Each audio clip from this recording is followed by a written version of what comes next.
यह dictation 80 word पर minute according है। यस लिखिएगा। प्रतिलेखन संख्या 30।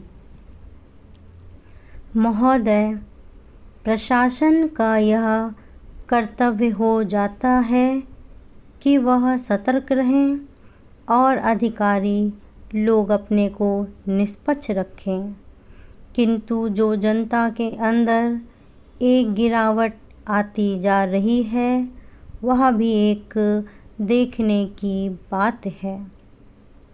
इसलिए मैं चाहता हूँ कि सरकार कोई ऐसा प्रयत्न करे जिससे कि भ्रष्टाचार को रोकने के लिए जो लोगों का नैतिक स्तर ऊंचा होना आवश्यक है उसको ऊंचा किया जा सके। उसके लिए जो भी वह कर सके करें। मुझे कहना तो बहुत कुछ था, लेकिन चूंकि मेरा समय समाप्त हो गया है मैं अब और कुछ नहीं कहूँगा। पैरा। महोदय, इसलिए मैं माननीय रक्षा मंत्री महोदय का ध्यान इतिहास की उस चेतावनी की ओर दिलाना चाहता हूँ कि हिमालय की चोटी पर जिसका अधिकार रहा है उसका गंगा और यमुना के मैदान पर भी अधिकार रहा है। हम इस आशा में नहीं रह सकते कि हम दुश्मन को हिमालय की चोटी से उतरने दें और फिर मैदान में उसका मुकाबला करें। मुझे याद है कि कुछ वर्ष पहले प्रधानमंत्री जी ने बड़ी दृढ़ता के साथ यह कहा था कि हम हिमालय को दहेज के रूप में नहीं दे देना चाहते और यह नहीं कहना चाहते कि साहब आप टहलते हुए यहाँ आ जाइए। हम नहीं चाहते कि वहाँ पर कोई मुकाबला ही ना हो।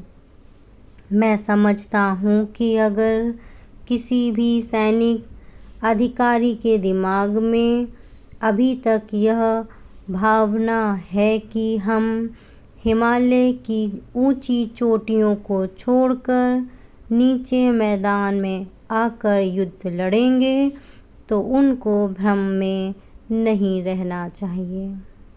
यह एक घातक बात होगी, एक आत्मघाती नीति होगी।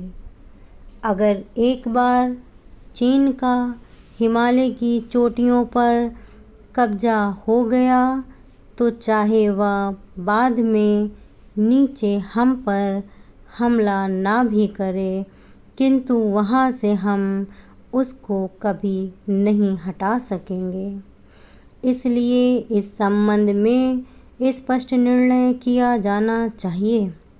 पैरा। इसके बाद मैं मध्यवर्ती क्षेत्र के बारे में कुछ कहना चाहता हूँ। पिछली बार जब चीन ने बड़े पैमाने पर आक्रमण किया था तो लद्दाख में और पूर्व में नेफा के इलाके में किया था। मध्यवर्ती क्षेत्र में मिडिल सेक्टर में लड़ाई नहीं हुई थी, लेकिन मेरा अपना अनुमान है और बहुत से लोगों को इस बात की आशंका है कि अगर अब कभी चीन ने दोबारा हम पर आक्रमण किया तो वह मिडिल सेक्टर में करेगा। इसके कई कारण मालूम पड़ते हैं। धन्यवाद।